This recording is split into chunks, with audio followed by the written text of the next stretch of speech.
Well, my name is Bonnie Baker. I was born and raised in South Carolina. I have a fiance named Keith Dole. Been together for almost 13, 14 years. I have two beautiful granddaughters that I'm raising.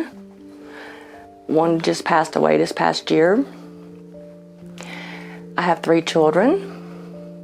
One of those just passed away this past year. Keith was taken out of work in 2018. So it got to where it was very stressful, just with my income, because I'm on disability because I have seizures. So I talked to a friend of ours, and he told me, he goes, "I've got this big house. Why don't you and Keith and the girls just move in with me?" I told him, I said, "Okay, we can be up there September the 1st when my check comes in." So I loaded up a U-Haul September the 1st, and we struck out. We moved in with Tom. I'm gonna say about October, Keith went back to South Carolina because him and Tom got in an argument. So with that being said, Keith went back to South Carolina. Me and the girls stayed with Tom because we kind of like Ashland. We kind of felt at home. Tom got to where he wanted to be boss man over me. You can't be a boss man over a 46-year-old woman. That's not happening. She's her own boss. But when he started cussing at me in front of Lexi and Leah, it was time to go. So I packed them up and we just stayed in the car that night.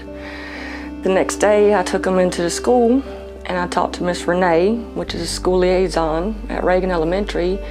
After I met with Miss Renee at the school, she called Miss Kathy and she left a voicemail.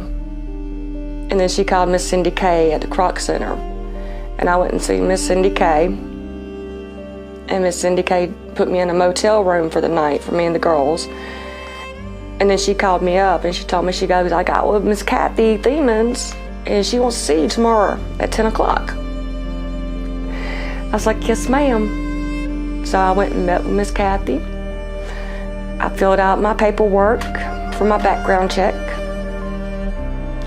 And I think it was the next day, my background check had already came back in.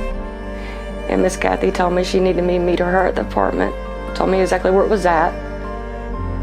I had to ride around for a little bit to find it because I'm not from around Ashland, so I had no clue where it was at. But then I met her at the apartment and me and the girls moved in. I think it was the last part of January, the first part of February. We were in the first apartment above Miss Mary's Medicaid. And we were there until, I think it was like February the 28th. It might have been the 26th. And then we moved into the apartment that was just on the first floor. So it'd be easier for Lexi to get in and out because her balance was really, really off. And we were making trips back and forth to Cleveland every single day because she had to have radiation done. Lexi is my 7-year-old grandbaby. She is she's more of a daughter than she is a granddaughter. Because like I said, I've had her since 2015. I've been mom ever since. We found out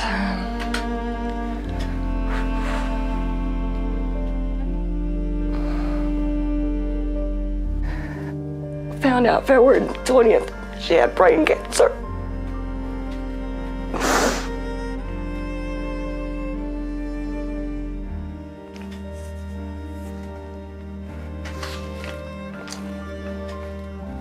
We were at Rainbows when I found out she had cancer. First person I called after I called Keith was Kathy. And Kathy has been my rock.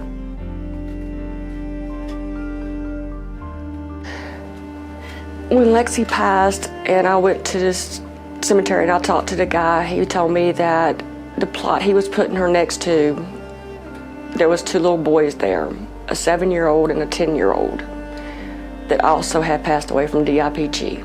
It's a cancer that forms in the brainstem that anyone can get. It just all of a sudden happens. Sometimes you're born with it, but your body fights it off and it comes back later on in life.